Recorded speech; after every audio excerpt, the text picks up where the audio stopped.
Who else agrees with that? I mean, so for my life, my husband's thinking about going into learning how to fly airplanes.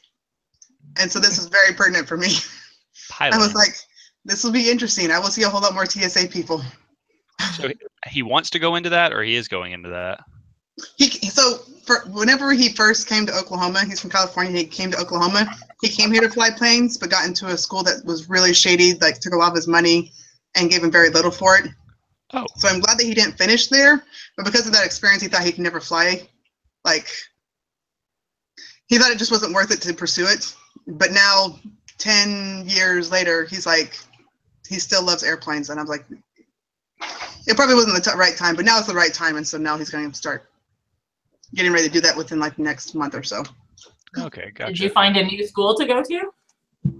Yeah. Oh, Yeah. okay. Yeah. It turns out that there's a school that just opened up 3 years ago in our area. And it's really, really good. Okay. Flight school. Hi, this is Eli. Now go to bed. And this is Kyrie. Now go to bed. Hi. Okay. I keep being like, I want to say hi. Go to bed. Yeah, I hear flight's a really, really competitive field. Like, they've got more people that want to fly than planes to fly.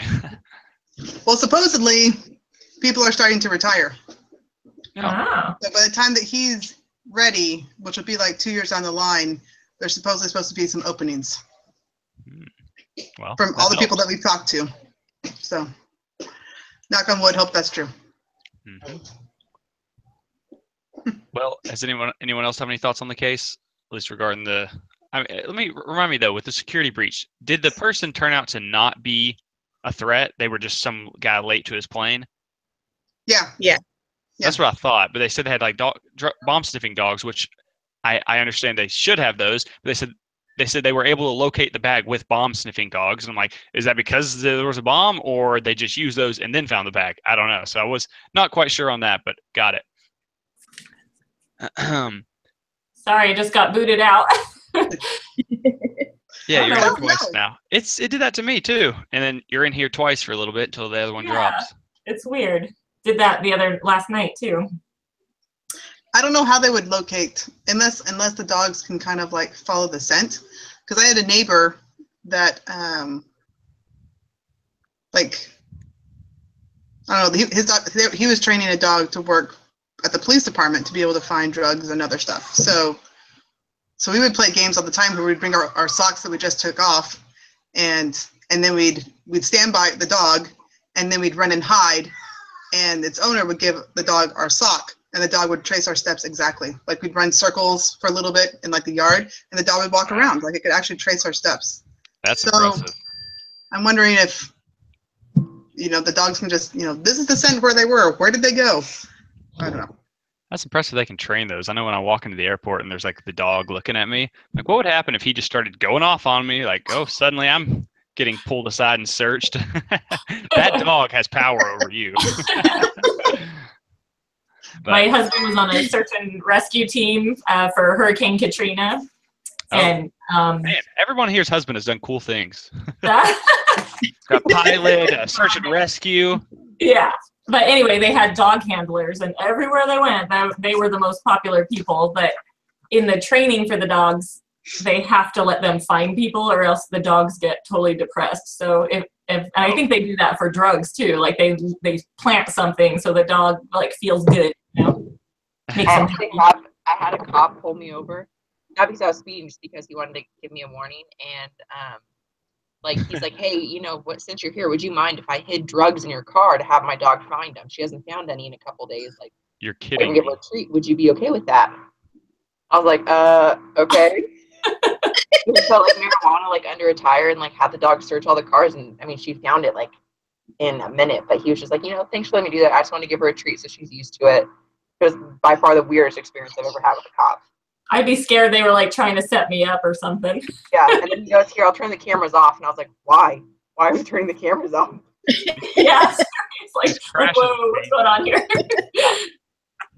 These crashes are painful. That's crazy though. I dropped out right at the beginning of your story, Olivia, about a Oh. dog. Yeah. They wanted to test a dog. I'd be worried. Yeah. I'd be worried he was going to plant drugs on me. The No, dog he freaks out. did. Well, I found drugs in the car. No, he really did like plant actual drugs. He showed me. He's like, I'm just showing you what it is. It's marijuana. I'm gonna put it in this tin and put it right under your tire, and she's gonna start sniff for it. I was like, okay. Why would I? Easy. And here's a brick of cocaine. We're gonna put right back here. And about 3. I know. I was like, what do you Just plant, load dog? your car down with drugs. Oh man. Yeah.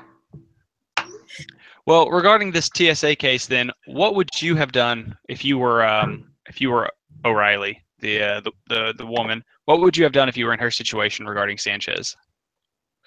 Well, I'm wondering, is this the second time that he's done this exact same thing? He's been chatting on his phone and he let another security breach come through? Or is this just his first time to do something? 'Cause it sounds like he's a really great employee and he loves it and he makes everybody else's day better. And if this is his first offense, I'd kind of be like, I don't know. I think it said there somewhere that there was one other thing a couple of years prior. Yeah, like something neglectful or something. Yeah, 2 years ago, due to poor Let me look at it. performance on screening audits. There you go. But in my opinion, was that Scott? Yep, I'm trying to. Hello? Hi, Scott. Can you hear us? I am. I'm on. Okay, I gotta close the door here, so hang on a second. Okay. Gotta put this down. I think we tried this before and it didn't work, but we'll give it a whirl. I don't know. Hey, Scott, looking good. All right. Well, that proves he was here at least. Yeah, he can only see my video camera. He can't really see you guys, but now you guys can see him. I was going to say that when you have a good employee like that, you just don't let them go. That maybe there should be some kind of discipline, like maybe he gets demoted for a month and goes to training or something. But otherwise, I wouldn't let a guy like that go. No way. I think that or a verbal warning would be more appropriate because, yeah, he's really uplifting to the job. He really likes his job and he's dedicated to it. He believes in what he does, and just fix the problem, but keep him. Well, they were worried about the consequences of other people thinking they could get away with that kind of stuff. So I think you kind of have to have an outward show of discipline, to keep everyone else in line. But nothing too harsh, I don't think. Yeah, I agree. That's a good point. Scott, I don't know if you can give any input, but what do you think of the case? Well, I'm assuming here, and I don't have the documents in front of me, but about the guy that screwed up and let the people through the security. Yep. Yeah. To me, I think one of the things you have to look at is the cost to the companies because of what happened. And that's, even though nothing bad happened, there was a huge cost issue involved when you have to do that kind of shutdown. So I think some discipline has to happen. Some corrective instruction has to happen. I think it needs to be in writing, but I wouldn't fire him. Does anyone here think that something more extensive should be done? Because it sounds like most of us are in favor of punishment, but not firing. Anyone think it should go further? Did they say anything about because this particular guy, he wasn't promoted at all. Like he was just on the basic level working with the passengers, right? So he wasn't in any higher That level. was his choice to be there. He wanted to stay there. He liked it. Yeah. I was like, you could demote him, but he's already at the lowest level. That's right. All you do is demote him in assignment, but I don't think there would be a pay level change. Or, like Laura said, you could do just have him leave for a week or something. It needs to be something visible that everyone can see that his punishment occurred, and then have him come back. Because again, you don't want to fire him, but you also don't want him to lose his edge. I know a lot of employees, if they get punished in a way they don't think is fair, they tend to take it out on the company and they're looking for another job, which might not be the worst thing, but if you do want to keep him, he is an energetic guy. I think you would not be too rough. So I don't think it should be time off, but paid time off, or half payment time off.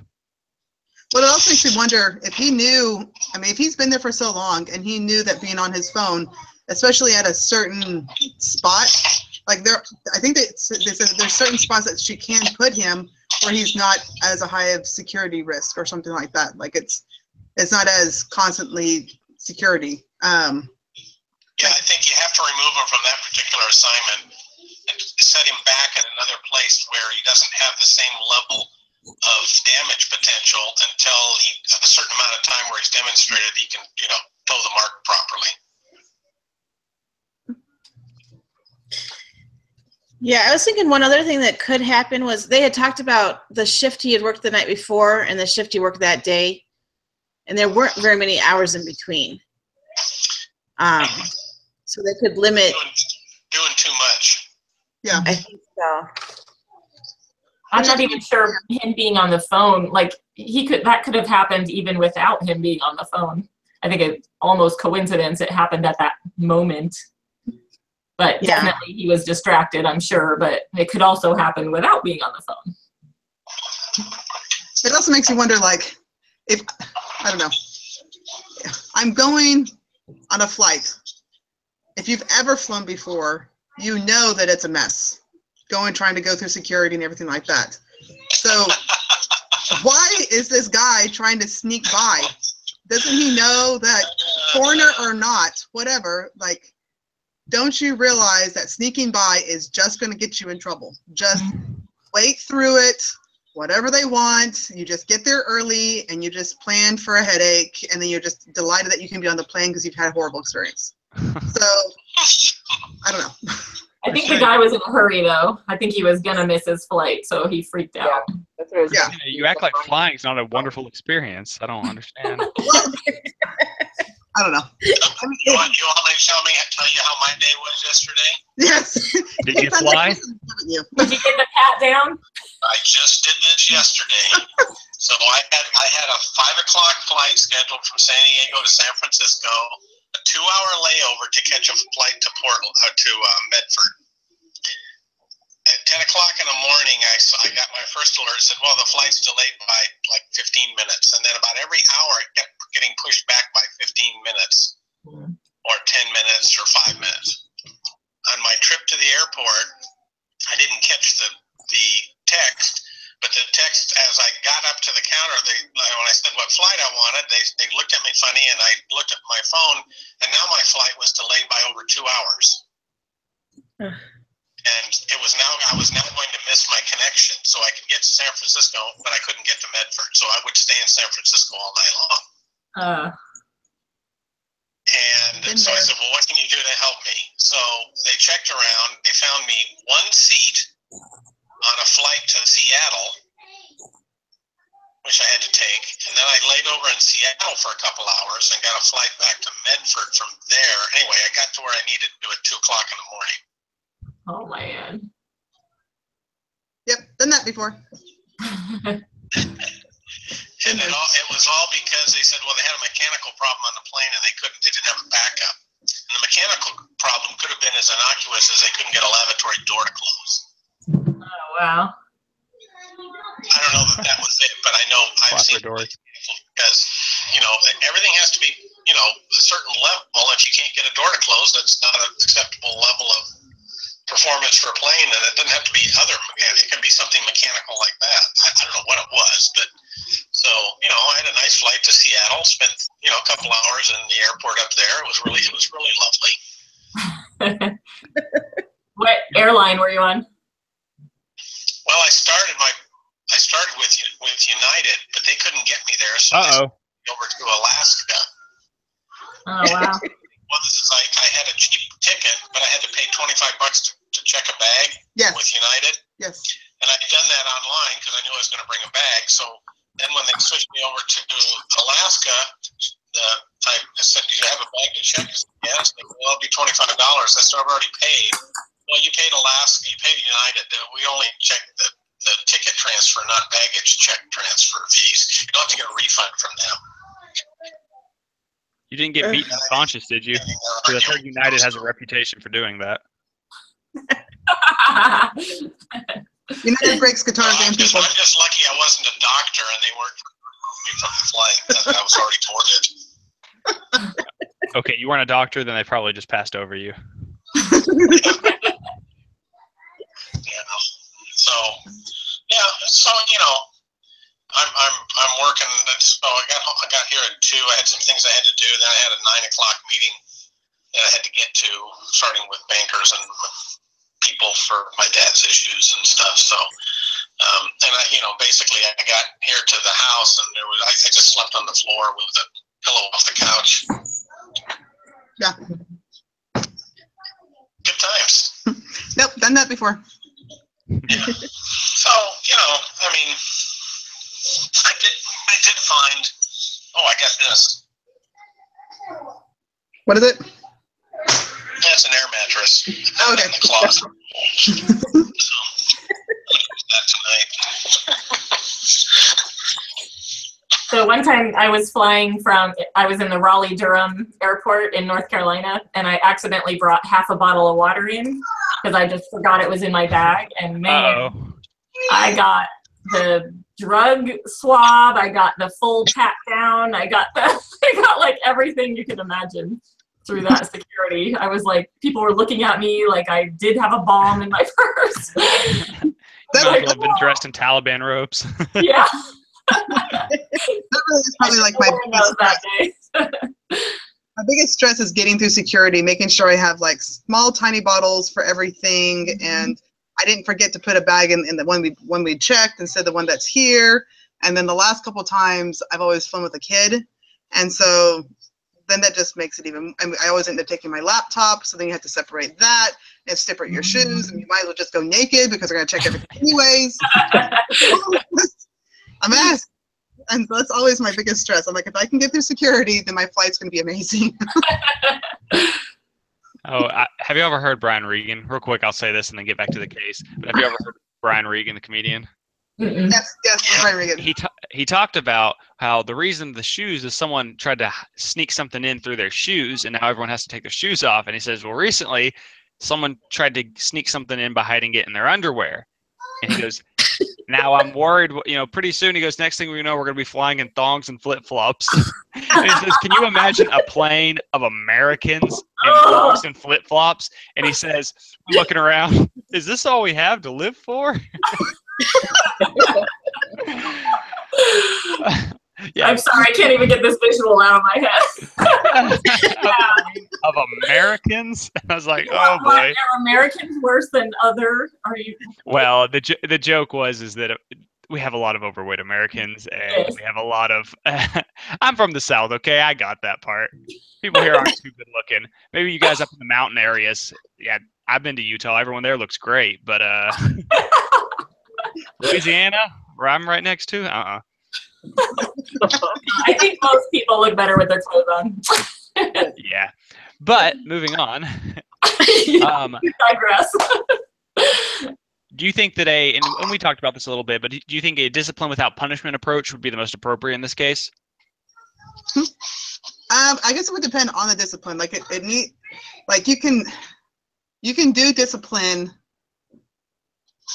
that seems like discipline to other people, but isn't necessarily discipline to the person. Like when I was reading that you give them a certain days off, but you actually give them paid days off when they're gone. I was like, I can understand that, because I mean, if he is starting to compromise security that's there at the job, maybe he needs some time off just to get his life in order, so that like him and his daughter are on the same page. And so, I mean, if he thought it was that important to talk to her about her homework, what are the things that go on in his life? So maybe he just really needs some time off so that he can just get everything straightened out, and then he can come back. But that would look like discipline to other people because he's gone. There is the approach that sometimes after you can explain in full detail what the impact of that breach was. I mean, everything. Financial delays, and then just say, so let me ask you this. If you're in my shoes, what do you do with somebody who's done that? you tell me, what's the appropriate action for someone to take to demonstrate that that's unacceptable and to make sure that person understands what needs to happen in the future? What would you do?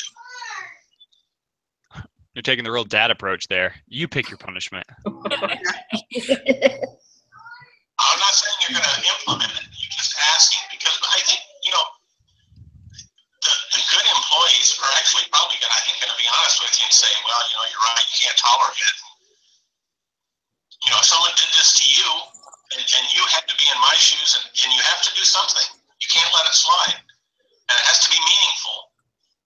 What would you do? I'm not saying you can actually do that, but, I would be willing to bet that each of you, had you done something and someone explained it all to you, you'd actually be honest with them and say, well, you got to do what you got to do. And if I were in your shoes, here's what I would do. And I understand it. I think that approach would help him feel like it was fair. I mean, I'm sure he's aware, but he needs to acknowledge that. What I'm saying is, you don't want this employee to resent the company. Yeah, like he's really good. That's tricky. They could strap him to the windshield on the next flight out. But he just might make the entire flight for everybody else enjoyable with his personality. You might really enjoy it.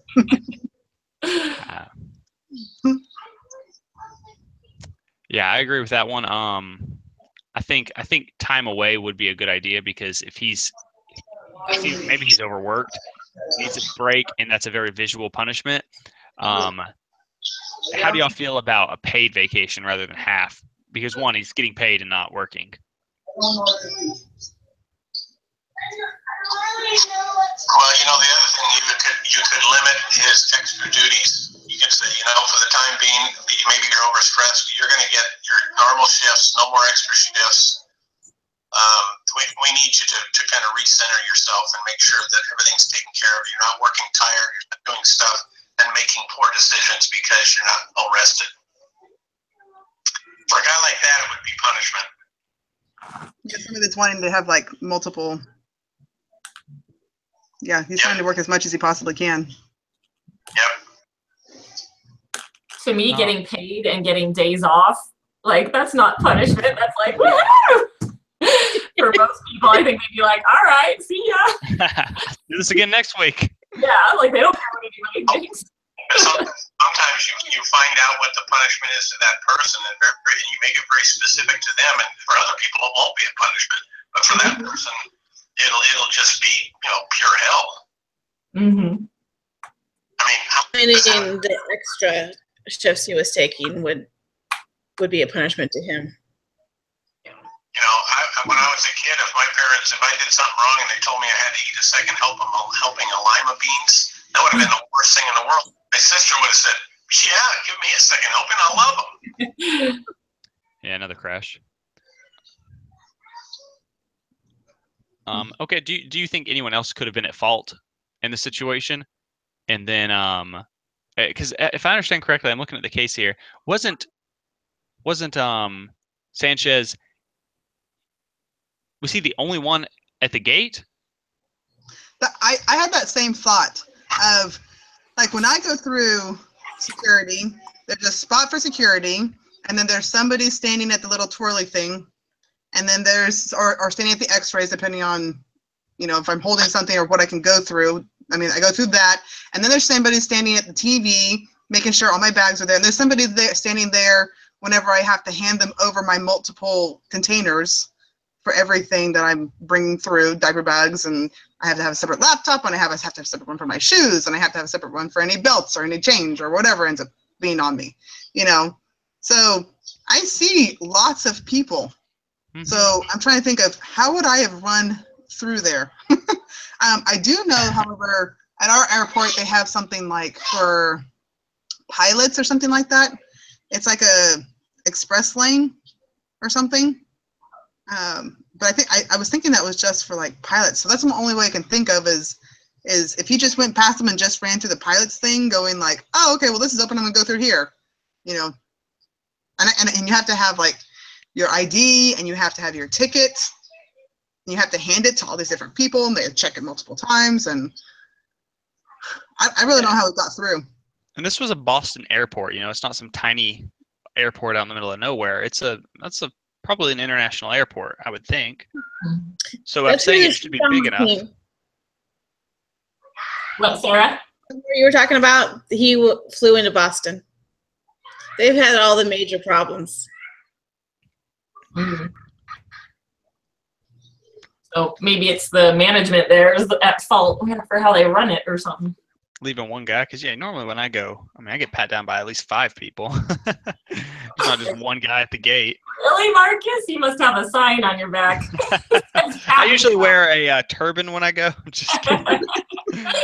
Yeah, I was at the airport this week and there were 4 people for each security line. Yeah. Like, Wow. you can't just have one person unless you're like a little nothing airport.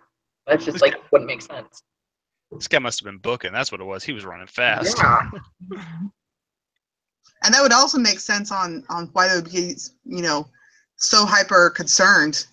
If he just ran past everybody, what is he trying to do? Right. So that would also elevate everybody going, what in the world is going on? He's got to have something. Right now. Yeah. Was it worth it, buddy?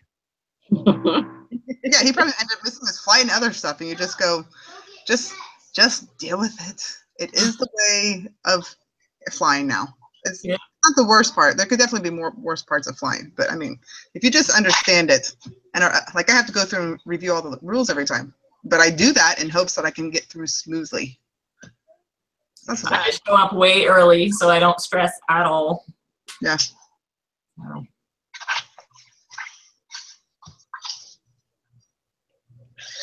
So, unfortunately, a lot of these questions require us to just kind of go over what we've already been going over. The ones they're asking now, it says that step 3 is what is the appropriate security breaches, or was it Sanchez's fault? What are the appropriate steps they can do to prevent this from happening again? And frankly, I don't think we got enough information of the breach. All it says is a man ran through.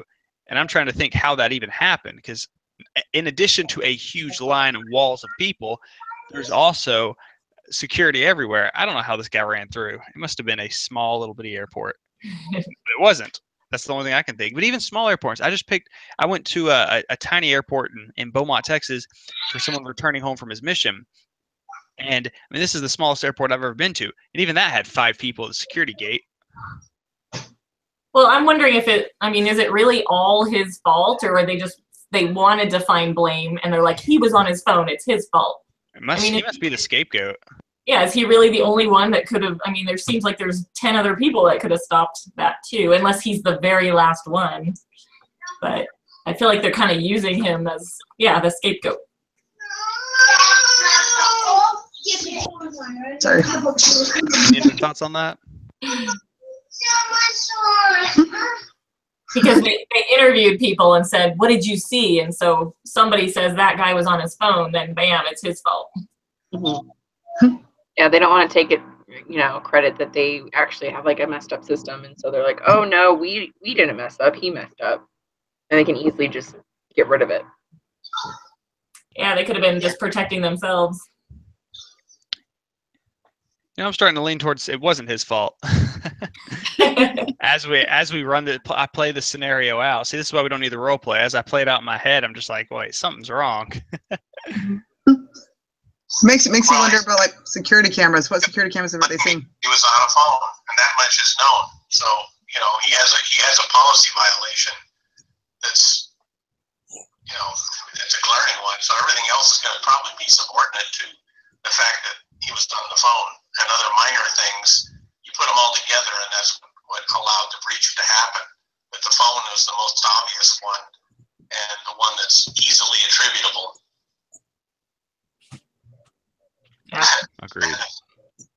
Yeah, especially the management. It's the easiest one to blame. Okay. Well, then, kind of going over step 4. If any of you were O'Reilly, or if any of you were O'Reilly in this situation, how would you approach Sanchez to correct the problem? Again, I know we went over this a little bit, but from her perspective, how would you approach it? How would I approach Sanchez? I do it with a soft sachet first.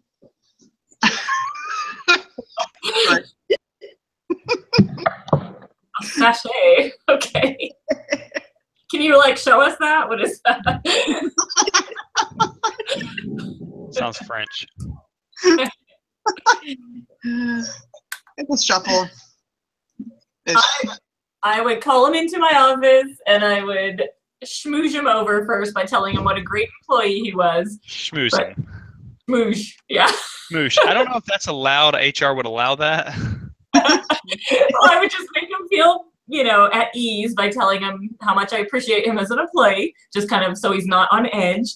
And then just say, you know what you did wrong, right? And then, like Scott said before, have him explain what he did wrong and then go from there. But that's how I would start out anyway. I would make sure that in the course of that conversation that he understood or had presented to him, whether he understands it or not, is maybe not material, but that has presented to him the full impact of what happened because of that breach. In other words, all the things that flowed from that delayed flights or increased costs or caused problems, just so that he's aware, or is given the chance to be aware. You got to make him be aware. Be given the chance to be aware of and acknowledge that this little seeming error caused a big ruckus. That was my word for the week, by the way, ruckus. Ruckus. Word of the week. Good word. Ruckus and sachet. Sachet. I like the word sachet. I don't know why, but I feel like it goes right along with saute. They could mean completely different things. I think they are. I think though with Sanchez, I would sit him down and tell him, okay, start the meeting off by letting him know we're not, this is a huge problem. Let him know, but also let him know we're not considering your job is not on the line quite yet. Not to just so, and then go through the situations y'all said, but what happened? What happened? Get his situation. Tell me what happened. This and that. Learn what he saw, what he felt like happened, and then I think Scott, you hit the nail on the head, saying kind of what would you do in my situation if you had an employee who had done this and during a breach or whatever. And then again, I'm in favor of sending him out because I think he is now the least likely person to have that happen again after such a scare. He's probably the least likely person to have an incident like that. The concern is other employees. They might be like, oh, well, we can, it's okay. So punishing Sanchez might not be the problem, but making it obvious that a punishment took place is the objective here. I actually have an airplane story that goes along with that. So there was a stunt flyer. Like they had an air show, and there was a guy coming in. He was getting ready to do stunts as part of like this, this air show. And he goes there, and he gets the airplane, and it's flying and everything. And he gets up in the air, and then all of a sudden, like one of his engines goes out. And he was actually lucky enough that he was actually able to land the plane. The plane was really busted up and stuff, but he lived through it. And come to find out, the person that refueled his plane with the wrong fuel. Whoa. Oh, did they put diesel in a gas engine? Well, it's probably supposed to be like jet fuel or something like that, but it could have also been that particular plane didn't use jet fuel, and he probably, I don't know, but he ended up refueling it wrong. But what the pilot ended up doing is he found out who that guy was, and he said, from now on, you will always fill up my plane. I don't want anybody else. You are now going to be my personal person, like my personal mechanic. You will always fill up my plane. I don't want anybody else. And the reasoning behind that is he knew that because that guy knew what he did, he now understood the seriousness of what he did, and he knew that he would never ever do it again. And so the pilot said, I want you to refuel my plane, because he now knows that he's the safest person to ever refuel that plane. Wow, that's interesting. Yeah. Yeah. And you just did that too, Marcus. Didn't you just say that? Yeah, that's what we were going off of. Yeah. Wouldn't do it again. So yeah, I guess that would work. Well, I think it would be because that guy, when he goes to refill the plane, is going to think back to that one time he put the wrong fuel type in, and is each time going to double check. I don't think he's going to just believe, oh, it's now okay to put the wrong fuel in. If it happens a second time, all right, you're gone. Yeah. As long as you can sense that the person does not want it to happen again, you're good. So what you're saying is you should make Sanchez responsible for the entire Logan Airport security system. Absolutely. I'm glad I was so transparent. The only concern here is other people. Or he could be in charge of, training. He could end up having to train certain people over over security measures. He could be in charge of training. That's actually really funny too, because like my husband's father-in-law, he drives truck, like big diesel trucks, 18-wheelers, stuff like that. And he ended up, he's a large guy, but he ended up stepping out of his diesel wrong and ended up shattering his ankle. And they put him in charge of safety. Ah. So if you do something stupid, you're going to be in charge of that. Yes, exactly. I ought to go into work and just mess something up and be like, hey, okay, guys, I'm looking forward to that promotion. Yeah, whatever job you want, that's what you screw up. That's what school taught me. What you're saying is take the guy on the baseball team with the lowest batting average and make him the hitting coach. I think that's different. Yeah, I wouldn't trust that opinion. They have skills enough, but then just, something happens. So that now they're super hyper aware of it.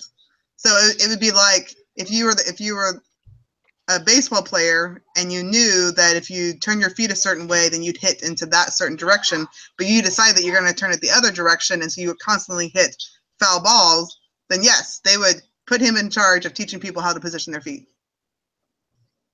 Or better yet, take the least qualified person out there and have them be president of the United States.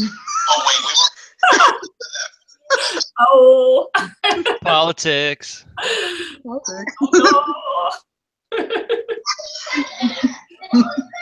not go there. That's different. He's never been in politics before. Next, I could say we could talk about religion, but I think we're all kind of on the same page there. So that really won't spike any debate. Bad. Sorry. That's my goodness. Regarding the Sanchez, so provided he is not fired, what would you do differently what would you do if you were Sanchez in that situation? If I wasn't fired? Or if you were in the meeting with O'Reilly, you were sitting down with her and nothing's gone forward, what would you do different in that situation? And then later, what would you do different on the job? So in the meeting and in the job. Well, if I didn't get fired, I might get down and kiss the ground that she walks on first. It might be a little over the top, but go on. I'm sure you're very grateful. Okay. It's really hard it's real easy to say, well, here's what I do, but I think the truth of it is, for somebody, and I can only speak for the people of IC in this class. I think that these types of things can be really humbling experiences and teachable moments and educational moments if you allow them to be. And there's two ways to approach it. One is to just kind of, get the fur back up on the back of your neck and say, I didn't do anything wrong, and, heck with it. The other thing is to simply acknowledge, I screwed up and I'm going to recommit to be better. And I would ask for your help for me to be better. Is there some training that I can have that will help me improve? That is true. If I was her and he came in and was like, you know what, I had to talk to my daughter, like, it's just this job and how you guys are always scheduling me these horrible shifts and stuff like that. If he didn't take any accountability for his decision, then I might think twice about where he stands in the job position. I wonder if his daughter knows that she shouldn't be calling him when he's at work. I don't really think she's at fault. She's a little kid. Yeah. I always thought, have you ever had those situations where you accidentally call someone in a bad situation? But, we all set standards for our children about things you don't do. And if it's one of those things that you don't call your father at work while he's on the shift, You know, I mean, you know, if your father's the captain of an oil tanker trying to navigate the waters of Alaska, you don't want to be calling him when he's trying to get that tanker out of the Narrows. That's a good point. Let's fire the girl. She's not a little girl. Man. She's If getting ready he's to the go to one that college. answers, if he's the one that answers, then I don't. Have you ever had those situations where you call somebody and they get on to you like, "Hey, this is a bad time." Then why was your phone not on silent and why did you answer? You know what I mean? Like, I feel like the person who is liable for the call should turn their phone off or just not use it. But, you know, he's a single dad, and so he probably, when his daughter calls, he's probably like, I better make sure this is nothing serious. But in the end, they weren't talking about anything serious. So that's kind of, if she was in dire need of something, maybe that I'd feel more compassionate towards him. But it was kind of dumb of him to just be shooting the breeze, talking about college or whatever. But I was thinking she was getting ready to go to college. Like she's probably like a senior in college. So I didn't think she was a little girl. Oh, I was under that impression. He was saving for her college, but I think she was still pretty young. Yeah, I thought she was young. Was it a private phone or was it a company phone? It's probably his private phone. Mm-hmm. Do we know that? I don't remember. I don't have the Yeah, I document. think it was his own cell phone. Yeah, they said that you're not supposed to take any personal look. calls unless they've called like the airport first and a supervisor has let you know about the call. Then you can take it. Right. But it sounds like this was like his personal cell phone. Well, he shouldn't have answered it, that's for sure. Yes. And Yes. I mean that was a mistake. if he's humble, like Scott said, then that's good. But if he's being a jerk about it, then I think he needs more discipline. But it doesn't sound like he's that type. Well, it said too that he felt. Oh, what was he? He felt terrible. It says Yeah, even he though. felt really bad about it. It says even though Sanchez knew the crisis had been resolved, he left his shift that day feeling horrible. So maybe O'Reilly even speaks of him, you know, highly of him. She knows he's a good employee. If she can see that he was clearly hurt by the situation, it's like that airplane fueling story. He's going to be the least likely person to do this again. But his daughter, on the other hand, I'm just kidding. So the case said that he has passed up promotions in this to say that, you know, you need to take the next one, move him out of that area that he's been in for so long. And Also, you know, not reward him, but tell him it's time to move on and do a new job and refocus. Also, maybe no more extra shifts. He's been taking extra shifts, and I understand that shows ambition when somebody's doing that. But I think in his situation, he's probably away from home too much, and that's why he felt justified in taking the call. And so he needs to stop taking extra shifts. Yeah, and that would be a it's just big punishment. money. At least for like 6 months or so. You know, just time Yeah, limits. No more for 6 months.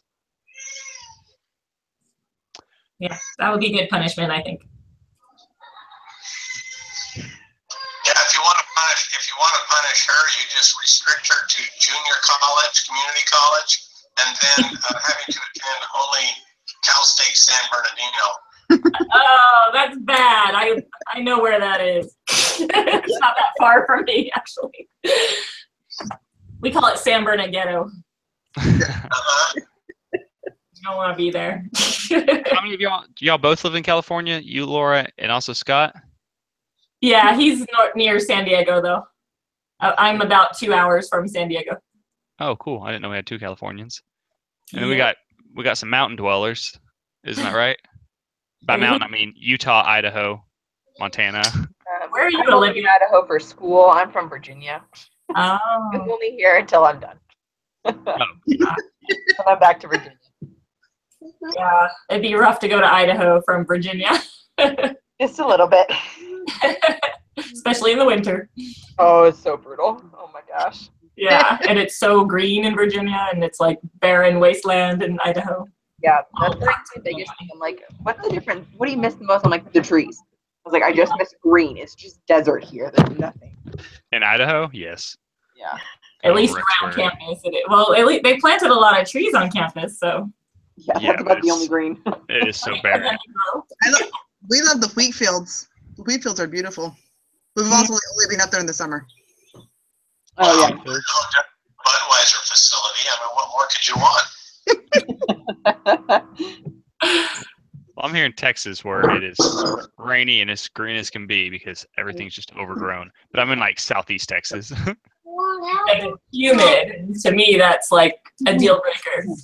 I'm closer to Louisiana than most of Texas. Like I'm in Texas, born and raised. This is my Houston Astros hat. But so I claim Texas, but I'm like right on the border to Louisiana. So Wow. I'm closer to Houston, but still.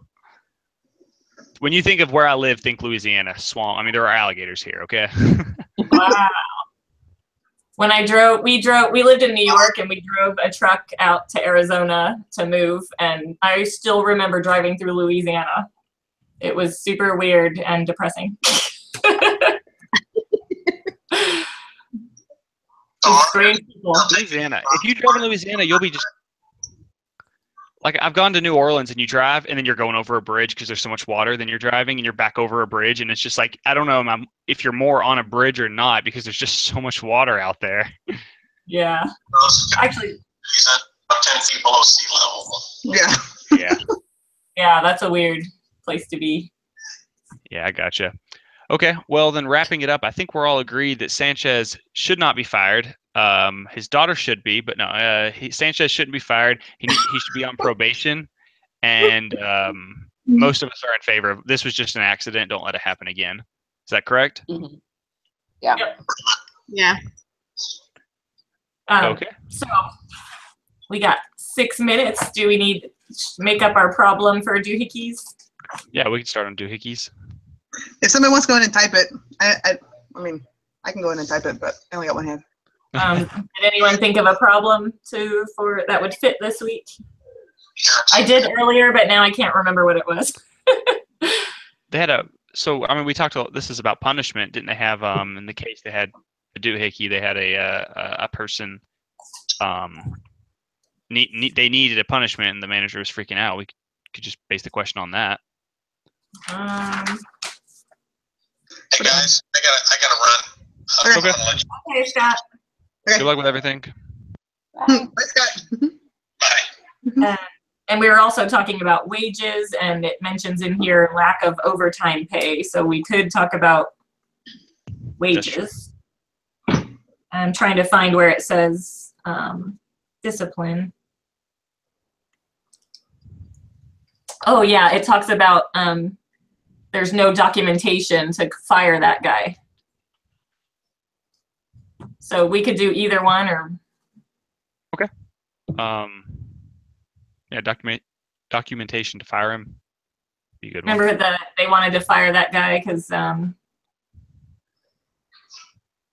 but it's an at-will state. So he's like, I can fire him whenever I want. I just don't like the guy. He dresses funny. Yeah, I found that kind of a childish example of a bad manager. Yeah. How about So some which real one? world examples? Which one can we find more information on, you think? The wages or the Where are we? documentation for discipline? Maybe discipline we'd find more stuff on. Yeah, discipline I think would be better for that. Mhm. All right, well, let's start there. And if we have to change it, then fine. But